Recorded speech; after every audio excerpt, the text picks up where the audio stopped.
Okay, Success Nation, this is your host Michael Nguyen from Asian Success Show, and where successful entrepreneurs show you how they build a companies and achieve success. I'm so thrilled to have Charlene Li today.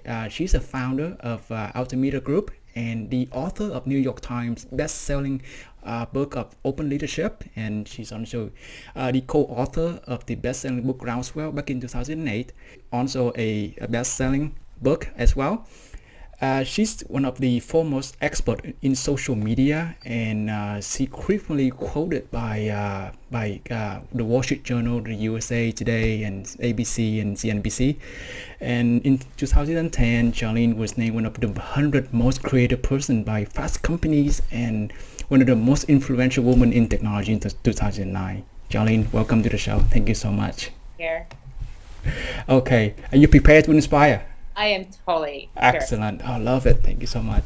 Okay, I've given our listener just an overview about you, Charlene. So take a minute and tell us about you personally, because we want to get to know you, and then give us an overview about your business, Altimeter. Okay, so I'm Charlene. I'm going to disclose how old I am. I'm 58 years old. I'm pretty old. I'm getting up there. And I've been in the technology space now for over 15 years. Pretty much 20 years if I think about even just coming out of business school. I went to Harvard Business School and was also a Harvard College graduate. Right.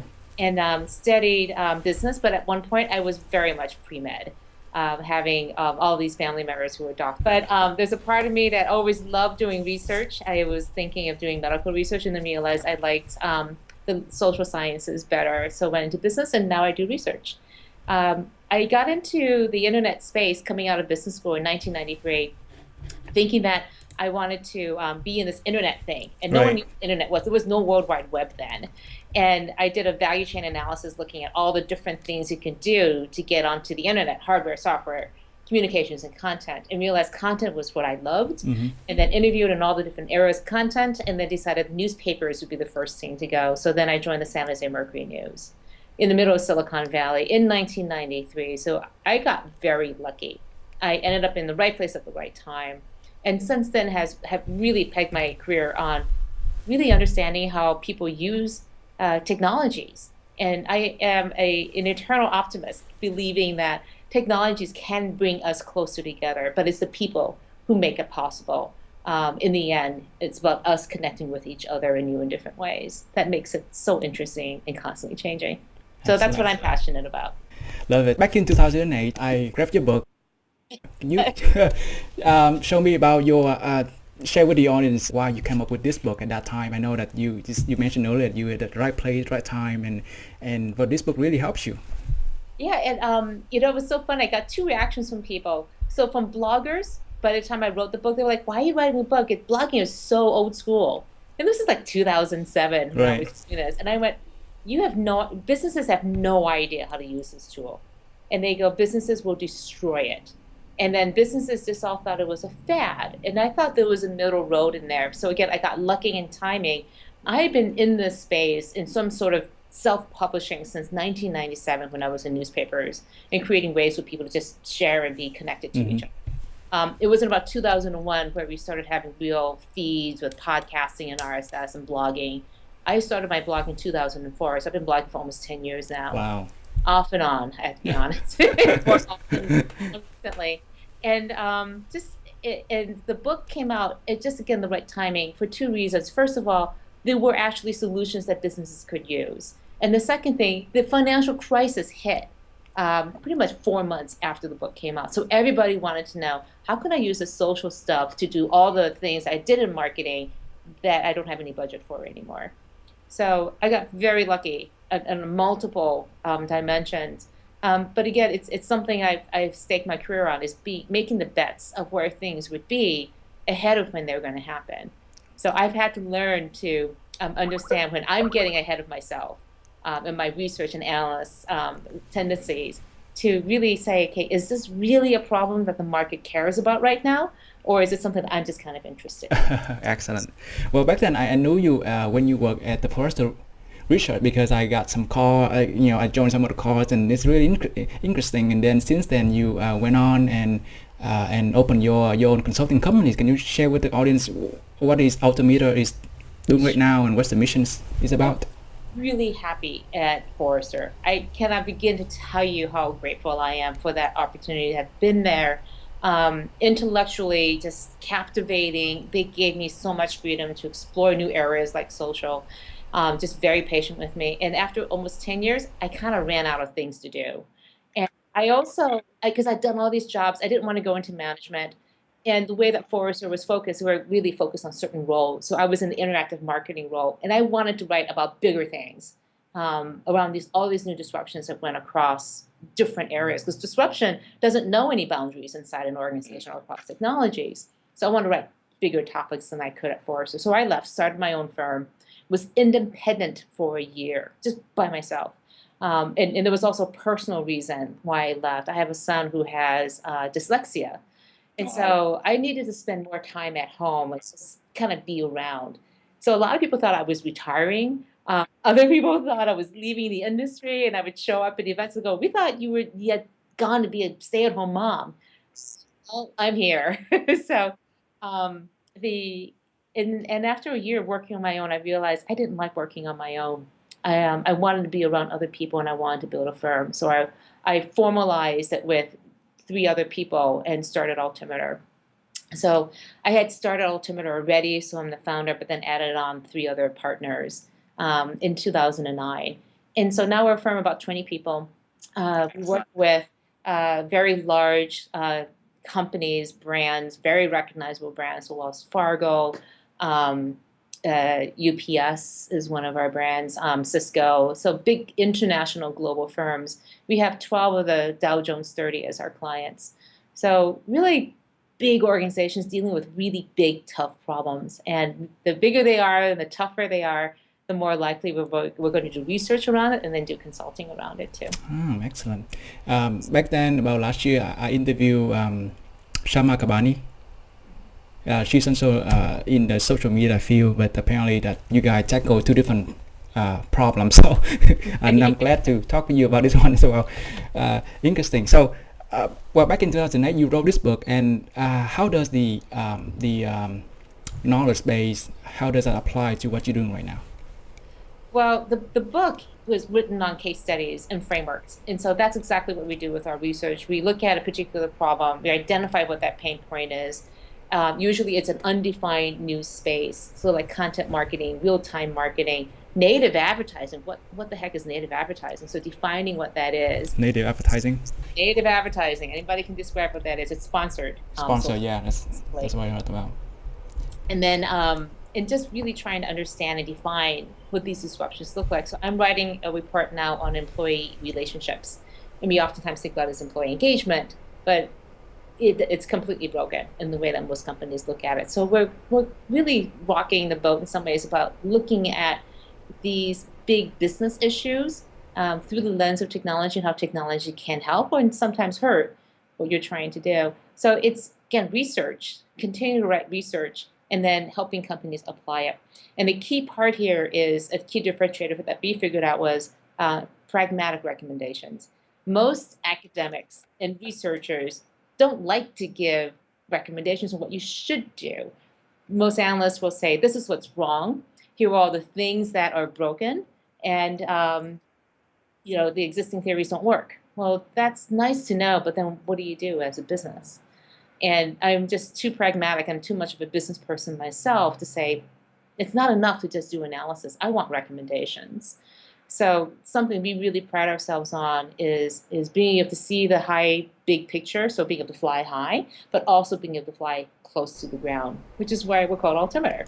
So I totally agree with you. Like when I read research on Forrester, majority did excellent research on analysis and the groundwork and everything, but then the action item is what I think was missing from their reporting. Yeah, and the thing that the consulting work that we do keeps us honest, because we have to give answers to the clients on what do we do, and the answer of it depends doesn't help you fly high. So we really break down, what does it depend on? It depends on these 4 factors or these 8 factors, and this is how you make decisions and prioritize them, and how do you budget against them. Those are the gritty details that people can make decisions around. But if you don't even know what questions to help your clients ask, that's what we really do. We don't know the answers, but we can at least help them figure out the right questions to ask, and that's what our research does.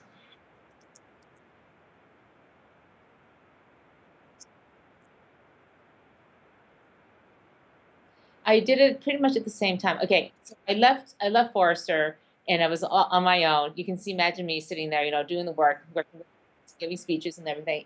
And I started getting really bored and antsy. So I did two crazy things at the same time. Um, I started a company and started a book. So I would never do that again.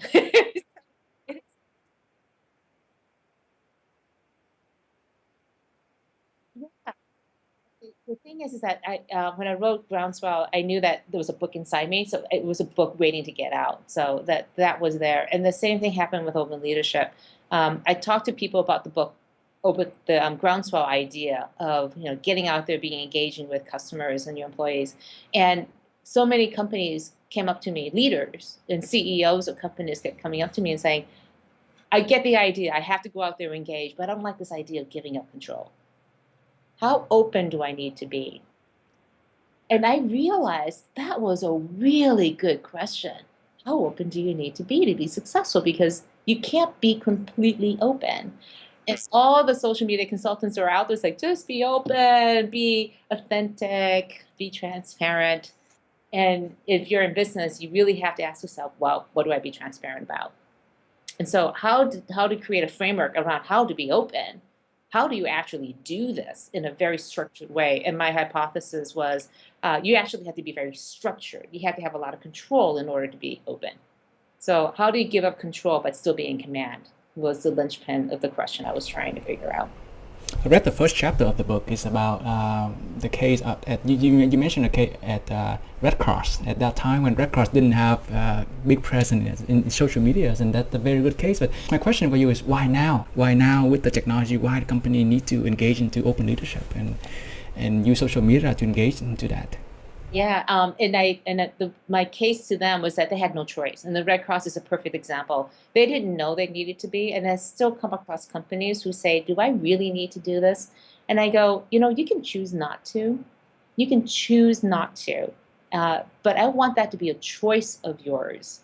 That you have looked at all the various opportunities. You look at all the way that your customers are engaged, who want to engage with you, and also your competitors over there and engage with each other, and you're choosing not to engage with them. They're calling you on this new social phone, and you're choosing not to pick up the phone. If you decide to choose not to do that, I can respect that. I go, what I cannot respect is that you do it out of ignorance, and that you do it as a default because you don't know any better, because you haven't taken the time to decide that this is not the right thing for your business. And I go, for you not to even acknowledge and validate that your customers want to engage with you this way is not to honor that relationship with your customers. And it reduces your credibility as a leader of this organization that you haven't even thought about it. So, and I go ahead, let's talk about this. But if you decide not to do it, then tell people why you've done your homework and you've decided why not to pursue this course of action. And then all they realize, like, oh, we have absolutely no idea what we're doing or talking about. So let's just go, then let's talk about it, get educated and smart, then you can decide. So I don't believe that every company needs to be out there doing everything, but at the fundamental level, and I talk about this in Groundswell, you need to at least listen to the customers who are calling you on the social phone. You at least hear what they're saying, because they're saying it, regardless of whether you choose to be out there or not. You at least have to listen. Do brands come to you when they have problems, such as you mentioned the case of what's that, Dell Health or Yeah. the BP, the oil leakage? Do they come to you when they have problems, or they just want to Yes. prepare? I've gotten calls at 10 o'clock on a Saturday night, yes. So absolutely. For the most part, they have really good advisors now, in-house and also with their agencies and other advisors, that they tend not to have to call us, but they still call us and just want to advise, like, we've got this really tough situation with X. What do you think we should do? I was with a leadership committee of a very large insurance company earlier this week, and they wanted to know, how do we move faster How do we become more adaptive in our leadership styles? How do we use these digital tools to connect better with our customers, employees? And this is a B2B company. I mean, they sell and resell, insurance worldwide, and they understand the need for this. And so oil and gas companies, manufacturers, there is not a single industry that could not benefit from using digital technologies, both externally or internally, because it's just another way that we communicate now. So why wouldn't you investigate how you could use it? At least investigate it is what I ask companies to think about. Well, I'm curious about, you said those companies, they are B2B, but for social media, it's more like consumer tools, and how to enlighten me more. I want to understand that there's a sort of disconnection over there. But if you think about LinkedIn is, right, and you think about what B2B sales is, it's about creating relationships with people. And B2B is all about sustaining a relationship over a period of time for that decision-making process. It could be a few days, it could be weeks, it could be months. And so if the only time you talk to somebody is formally through email, through the phone, or in person, what social does, it allows that connective tissue to be able to have more conversations in different touch points along the way. And we know that renewals across all B2B categories are highly dependent on how many touch points you have. So why not have more touch points? Hey, I saw you just came back from that trip. Great photos on Facebook, kind of thing. So that's what we talk about in real life. And that's how we can talk in digital channels too as well. I have this great little app on my phone called Refresh that I just loaded. LinkedIn had a product called Reportive. If you're using Outlook, there's something called Social Connector. So that when you're looking at the email from somebody, they pull up all the things that they're doing in social channels. So if I'm about to get on a phone call with somebody, I should at least know something about them that they have shared publicly. It's all fair game. And if we're friends, I should even know more. So, I on there, I can see people's backgrounds. I can see their birthdays, what are they doing. I mean, it's great. And so if that information is available, why wouldn't I want to know that in order to develop the relationship better? Totally agree with you. Well, I use Reportive all the time. That's how I can get to know you. Exactly. Oh, interesting. All right. So about your book, majority of the cases you mentioned about top Fortune 500 companies. Is there anything that smaller companies that can leverage on? Can you share with them several tips that they can learn from? Same thing. So the framework inside of Groundswell, and there's a similar framework inside of Open Leadership, is really talking about how do you learn, how do you talk with somebody, how to support them, and how to innovate with people. Those are all things that any business, any organization, not just businesses, is trying to do. So if you think about how could you learn, what are people saying, you can have conversations and engaging with people. Small businesses can do that too as well. I'll give Altimeter as a perfect example. We're only 20 people. We have this incredibly high and big footprint. We look much bigger than we actually are. And it's one of the tenets of the business model, and I think that you can do now, is how do you have scale without having mass? And it's one of the things that you can do now. You can defy the laws of physics in some ways, or at least the laws of business, and then you can get bigger without having to have a lot of scale.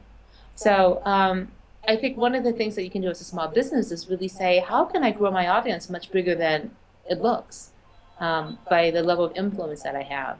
Especially if you're selling products on the e-commerce basis or providing services, you're no longer limited to a small geographic area. Whoever has that need, you can go and find them.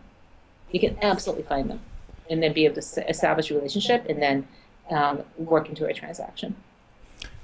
Let's point now to one tool that people use a lot, Facebook, for example, and lots of changes in Facebook that right now is getting harder and harder for, I guess, for businesses too, because they want us to pay to get the information out, apparently, and apparently the reaches is wider. They improving their processes and then stuff. So with that, does it affect the way the process for big companies? How does that help you to improve their communication or their touches multiple points with the customers? Things that for big businesses or even small businesses that you've invested a lot of money into growing your fans on Facebook, And now when you publish something with the expectation that when you publish something, your fans are going to see it. Now when you publish something, maybe 3%, if you're lucky, see it.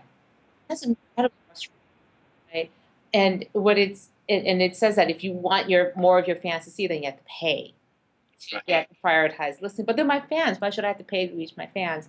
And so a lot of companies are using that opportunity to say, okay, if you're a fan, we want other ways to be able to talk with you, like using Facebook to link that back to email. So if you don't see it here, you'll see it in many other different ways across different channels. So I think one of the biggest issues is how you use Facebook today and how you will use it tomorrow is going to continue to change as the platform changes.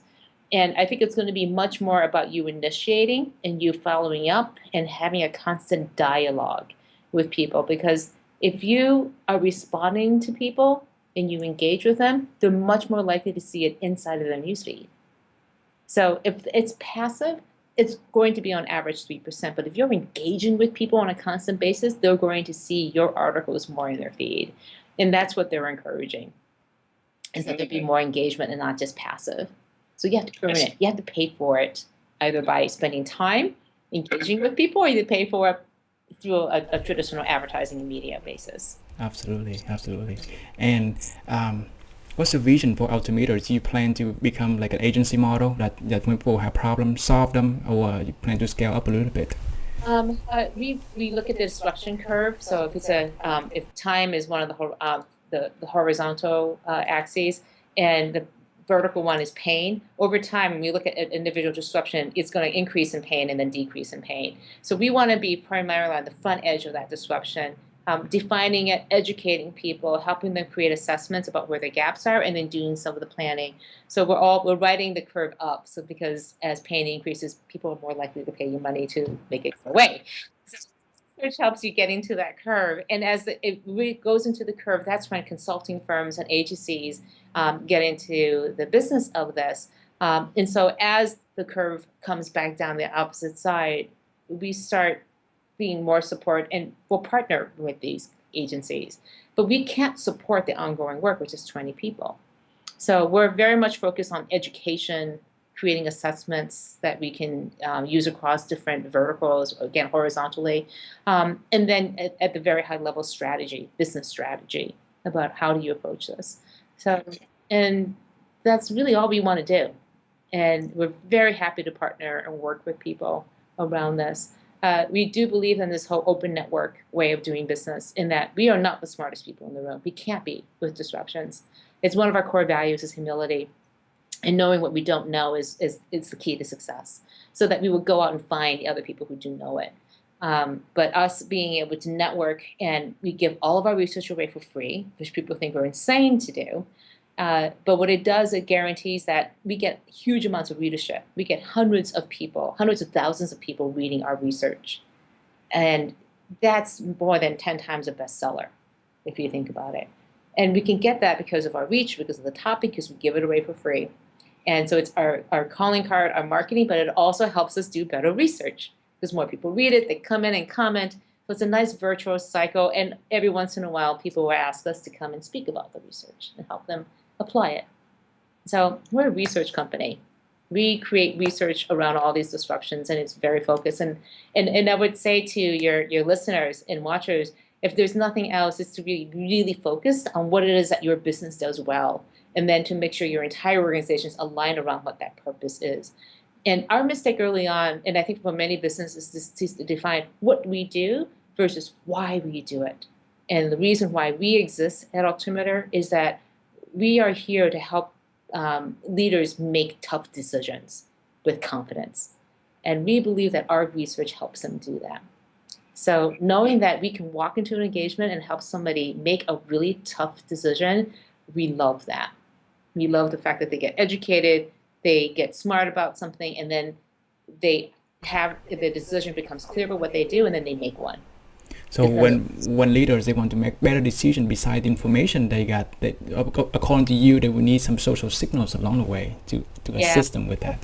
They're not even asking for the social signals. They're even asking, should we use social signals, or which ones to use? And sometimes these are tough decisions. But do I give my employees more power. If I give them more power, they will talk back to me. If I let them go out there and speak to customers, I ask them all this question all the time. Are you excited about the fact that every single one of your employees can talk to any customer out there, any employee? Do you think that's a good thing, a fantastic thing, or are you absolutely terrified by that idea? And they usually are both. They love the idea and absolutely just could not imagine, and absolutely terrified by that idea. I don't think any company it feels that way. Um, it takes a very special company to have that kind of level of trust. And I just think that's a horrible way to live, because if you say your employees are your best assets, but you wouldn't trust them to talk to customers, which is what probably the most important thing you could do, then what kind of company do you have? So I go back to, this is the stuff that really motivates me and motivates the people at the firm, is that sense of purpose that we are making a difference and helping our clients, and not even helping our clients, anybody reading our research, just get more clarity and really making a difference in that, helping them make tough decisions. One of the questions that I'm curious along the way with your talk is that you mentioned earlier a CEO came to you and asked, how open can I be? Well, it's in a spectrum from 1 to 10. Where should it be? Right in the middle or somewhere? I don't know. I say that it depends on what it takes to have a relationship with their customers and their employees. If their customers expect a 10, they have to be 10. If their customers are perfectly happy with the 1, then they can be 1. What about your employees? But you don't know that until you start having a dialogue and you have to look at it as a relationship, right? Think about your best friends or your family or your partner, your spouse, and how transparent are you with them on many different subjects. So I tell my husband pretty much everything, but there are certain things I'm just not going to tell him about. It's just like, okay, maybe I don't want to tell him about that. So that all centers and factors into the kind of relationship you want. So the number one question to ask if you want to be open is, what kind of relationship do I want? Do I want one that's really close and intimate, in which case I'm going to have to be a lot more open? Or do I want a little bit of distance? And that's probably a good thing. Or the other person's not ready for that information. So it depends. I lay out what it depends on inside the book. There are 10 ways that you can be open. And you have to decide along each of those 10 ways to be open, how open you will be. Gotcha. And some of your critics, they mentioned about your book, maybe 4-star on social media, but only 2-star at leadership. What do you think about it? Well, it depends on which way you look at it, right? The open leadership part of it, some people love it because it talks about a new way of leadership. If you're a traditional leader, you're going to hate it.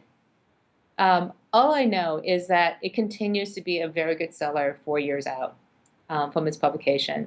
And it's because it does talk about a new way of thinking about leadership. And the people, if you go through the reviews, and the people who don't like this book are the ones who just don't believe in being open. They believe in a traditional way of thinking of working. And what we've seen over the past, the book was a little bit early, frankly. And what you're seeing now is a tremendous amount of desire to learn how to be a different type of leader. The theories behind open leadership have been around since Peter Drucker days from the 1950s. This is not new stuff. But what's really the difference is that technology has made it possible. Excellent. Combine leadership and social media. That's awesome. Yeah. Within 4 years of opening your firm, what is one of your proudest entrepreneurial moment that? Someone asked me that the other day, and I sat back and I realized it was creating a culture with values that I believe in. It absolutely is. And, it's a team of people who come to work every day sharing the same values. And it is one of the most rewarding things to have created a team and an environment where people want to be at. And they think it's a gift for them. I think it's a gift to me.